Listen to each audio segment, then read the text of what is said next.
Now, you are ready to prepare business negotiation with the Chinese. You are a little nervous. You heard lots of special or unique practice about Chinese. Or you ever deal with them, but some of their habits you never know why.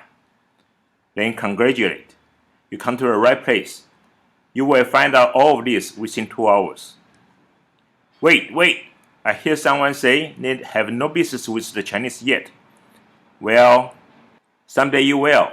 If you see the chart, the Chinese economy is likely to surpass that of the US in either 2028 or 2029, as the Asian giant emerges from the coronavirus pandemic in a position of strength. Therefore, don't wait until you happen to find out you need to negotiate with them tomorrow.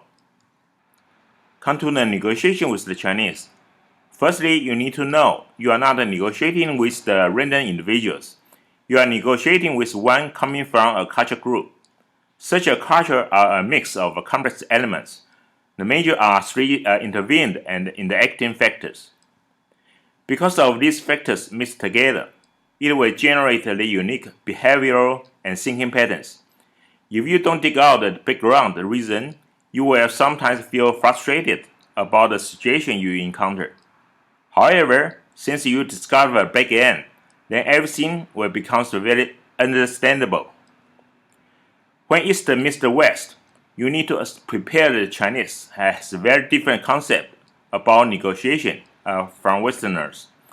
The Chinese word of negotiation, 谈判, combines the characters meaning to discuss and to judge. From a Chinese perspective, negotiation exists primarily as a mechanism for building trust so that two parties can work together for the benefit of both. In March 2021, we saw a political show in between United States and China. It's not a typical business negotiation, but still some interesting findings there. We have some lessons learned from this US-China talk in Alaska. We saw how Chinese team to break the home field advantage of the US team. In Chinese society, two major cultural factors influence almost everything of Chinese behaviors, including negotiation. That's 面子 and 关系. 面子, the Chinese call it face. Face represents the esteem or reputation of any individuals. When someone loses face, Chinese call it 没面子, including at a negotiation table. Things can change to very bad. You need to pay attention to this. In Chinese society, the interpersonal relationship is much more complex than Western world. You can get benefit if you develop more network than others. That's so-called 关系. And instantly, you will find out any difficult barrier, even in negotiation, is not a barrier at all if you can reach the solution provider through 关系 network. And Chinese culture owns long history. Therefore, there are many heritage of wisdom. Almost every Chinese know about these wisdoms, including 36 stratagems. The 36 Chinese stratagems are a collection of tactics that can be applied to very different situations. In China, the tactics have been described as gems that speak to the core of Chinese society. Yes, they will easily use any of these stratagems in a negotiation. For instance, stratagem 4, await leisurely the exhausted enemy. Suddenly the enemy is you, sitting at the other side of the negotiation table. Then what does that mean? We can analyze the structure of Chinese negotiation by three elements. These elements influence each other. For instance, the Chinese culture strict.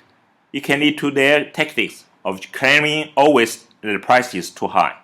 And both culture and tactic will lead to haggling back and forth in a negotiation process. In the end, it still comes to the fundamental difference between East and West. The basic cultural values and ways of thinking are very different. The Chinese treat the emotion as most important, then its reason and law. On the other hand, Westerners, especially Americans, will treat law as most important, then its reason and emotion. We invested some real-life Western companies about their experience in Chinese negotiation. They list 10 things about their thing is important. Finally, we have some useful tips to help your success in negotiation with the Chinese. Doesn't matter if you are preparing a negotiation with the Chinese, or you encounter some difficulties in the past, or even potentially you will have business with the Chinese in the future. If you want to know more about the negotiation with the Chinese, or simply you want to learn cross-cultural communication, then this course is definitely designed for you.